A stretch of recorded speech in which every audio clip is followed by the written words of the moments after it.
Violet Hold is home of some of the hardest meta achievements to get, purely because of the RNG of what boss you're going to get. Violet Hold is located in Dalaran, and it's an 18-wave dungeon in which bosses spawn on the 6th, 12th, and 18th wave. The 6 and 12 wave bosses are randomized from a pool of 6 bosses, and there is one achievement to kill all 6 randomized bosses in Violet Hold. This is purely a luck-based achievement that will occur over time. Some people will get it quicker than others, but ultimately, just try and do Violet Hold as much as possible and you will get this achievement. On the basis there's 7 bosses, this guide might be a bit lengthy, so I'll tear through all the bosses as quick as possible. Erichem is the first, which has got an Earth Shield, which is purgeable by the way, and it places an Earth Shield on an ally, causing melee attacks to heal them. It's also got a Chain Heal, which is interruptible, and it heals up to 3 allies, reducing each heal per jump. It's got a Bloodlust, which is purgeable again, increasing the haste of all allies by 35%, lasting 20 seconds. He's got a Lightning Bolt, which again is interruptible, and it blasts a random player with a lightning bolt. It's got Break Bonds, which cleanses all CC from Erichem and his allies. It's got a Storm Strike, which is dispellable, and it deals nature damage and increases the nature damage taken by the next 2 attacks by 20%. It's got Wind Fury, where melee attacks have a chance to strike an additional 2 times and increase in his attack power. And finally, an Earth Shock, which interrupts spellcasting and deals nature damage. Erichem's guards have got Howling Screech, which again is dispellable, and it reduces movement speed and attack speed of all nearby enemies. It's got Gushing Wound, which rends the target, dealing low physical damage. The effect is removed by healing. And Strike is just a basic strike, strikes a player, dealing moderate physical damage. The tactics, fairly simple. Ideally, you want to just kill Erichem and cleave the guards down, dispelling Bloodlust as soon as possible and trying to clear Gushing Wounds. Once both guards die, Erichem enrages, allowing access to additional spells, which make the fight very bursty. So just pop all cleave, AoE. Just literally nuke. There's not really much involved on that fight, to be fair. There's far more abilities than you need to worry about. Next up, you've got Morag, which has got Optic Link, which channels a beam of energy, inflicting shadow damage at a target for 12 seconds. And it starts slowly but deals significant damage by the end of the channel. You got Corrosive Salver, where Morag licks a player. Oh yeah. Eating 5% of their armor each application, and it lasts a minute and stacks 20 times. It's got Ray of Pain, which fires a ray periodically at a random person, dealing shadow damage and reducing healing received by 15% for 5 seconds. And Ray of Suffering, which fires a ray at a random player for 5 seconds, dealing shadow damage. And the tactics are fairly basic, but it is a bit of an odd boss because it deals significant single target damage to the tank with Optic Link and Corrosive Salver, effectively giving it a soft enrage, because you're trying to end it before the tank has no armor. The end of the Optic Link can be quite healing intensive. The odd damage to other targets through Ray of Pain and Ray of Suffering shouldn't be particularly high. Most of your focus should just be healing the tank, keeping the tank alive, and spot healing where needs be. But actually, it's a fairly easy boss, to be fair. You've got Icarus, which you'll see probably more than you want to, because it is quite an irritating boss, but it does have an achievement, so we'll get to that soon. It's got Protective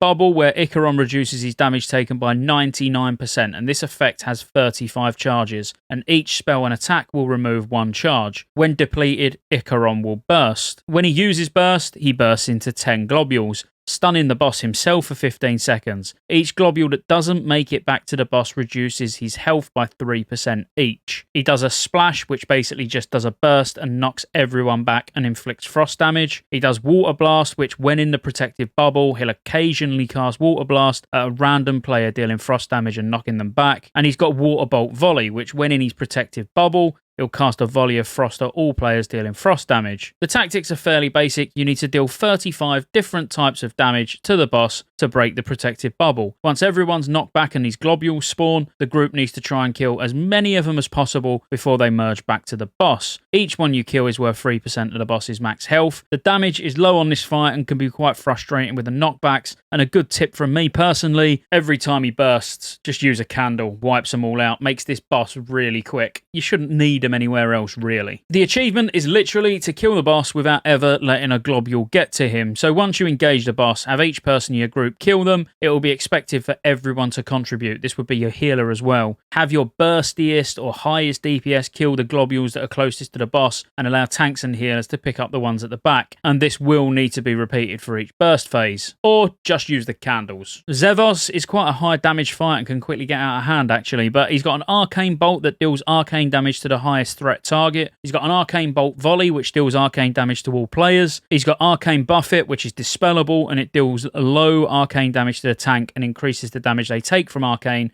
stacking up to 20 times. He's got Ethereal Sphere, which summons spheres around the room that move towards Zevos. And then he's got Arcane Explosion, where he causes the spheres to do arcane explosions, dealing significant arcane damage to all players in 8 yards. And finally, he's got Arcane Power, where if a sphere actually reaches the boss, they empower him, increasing melee, spell casting speed, and increasing damage done by 8 seconds. The tactics for this boss is just literally nuke it really, really quick. As I said before, this boss is a high damage fight that can quickly get out of hand. The easiest tactic for this boss is to have the tank pick up the boss with the DPS and healer staying ahead of the tank at all times. The tank then rotates around the room, moving quicker if the spheres are getting close. If any of the spheres get to the boss, it's going to get very damage intensive, so just kiting around the platform and back down and all around, it's going to annoy anyone who don't like moving when they're trying to DPS, but it's ultimately going to make this fight that much easier. Next up, Levanthor. He's got a Firebolt that deals fire damage to the tank. He's got Flame Breath that deals fire damage in a 15-yard frontal cone.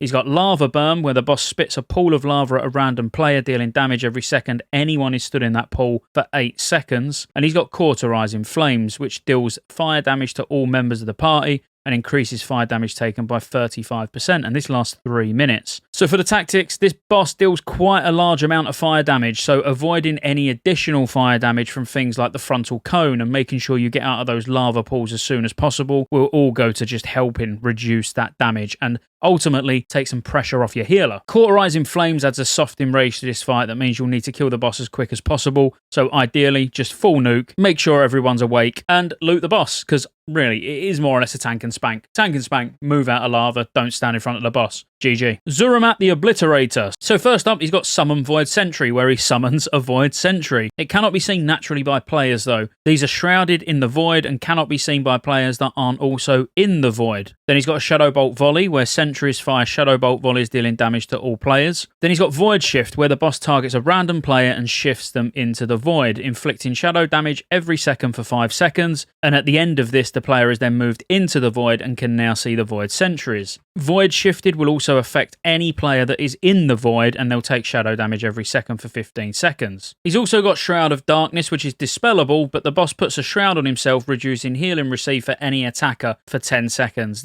This effect stacks up to 10 times. So remember, this will literally reduce your healing by 100%. So definitely don't let it get stacked 5 times, or make sure you dispel it. So the tactics, the easiest way to deal with this boss is to have the Void Shifted player nuke as many sentries as possible in an effort to reduce the total damage received by the group. Have a Purge to remove Shroud of Darkness ASAP, because it will really help to avoid stacks of healing reduction on the group. And the Void sentries only have around 2 to 3k health and will die very quickly in the Void realm. Killing all of the Void sentries is the key to a safe kill. If your DPS is high, however, just nuke the boss, because that's exactly what you're going to need to do to get the achievement. So this makes the fight quite intense on the healer. So the easiest way to deal with this is to have shadow resistance up, so from a paladin or a priest, a DK with anti-magic zone to help reduce damage towards the end of the fight. A shaman to bloodlust is always helpful, as it is a very bursty fight and you just want to get it over and done with quick. One key thing to note is the mobs have very low health, so you're going to have to make sure that if you're forced into the void, you're not accidentally cleaving any of the sentries. Basically, just high damage is required to be able to get this achievement, because the longer it takes, the more the damage is going to ramp up. A Purge on the Shroud of Darkness is mandatory here. Having to stop DPS is not something you can afford to do on this achievement. And finally, Synagosa. Uncontrollable Energy, which is dispellable, is a frontal arcane damage that leaves a dot on any player hit, dealing further arcane damage every 3 seconds for 15 seconds. As I said, this dot is dispellable, so healers, get it dispelled. It's got a Towel Sweep, just a standard dragon Towel Sweep, which knocks you back and stuns you and does some physical damage. It's got a Blizzard, where she calls down a blizzard on the ground that deals frost damage every 2 seconds and slows movement speed. Arcane Vacuum, where she just pulls all the players in underneath the boss. Mana Destruction, which is dispellable, by the way. The boss applies a dot on a player, removing mana every 2 seconds for 8 seconds and dealing arcane damage equal to the mana burnt. And that's it. So the tactics is arguably one of the easiest bosses in any dungeon, let alone just this dungeon. Have everyone but the tank stack on one side of the boss. This dispel mana destruction and uncontrollable energy on the tank. When Blizzard spawns, run through the boss and stack on the other side. After Arcane Vacuum, make sure to return to the side that you can without being hit by the Blizzard, and on your way through, make sure you don't get hit by the frontal arcane damage from uncontrollable energy. The final achievement of the dungeon, and it's for this boss, but it's not really for this boss. This is a dungeon-long achievement. The defense control crystals cannot be used as a way to almost instantly kill a wave of trash, and no trash can break through your defense and attack the door.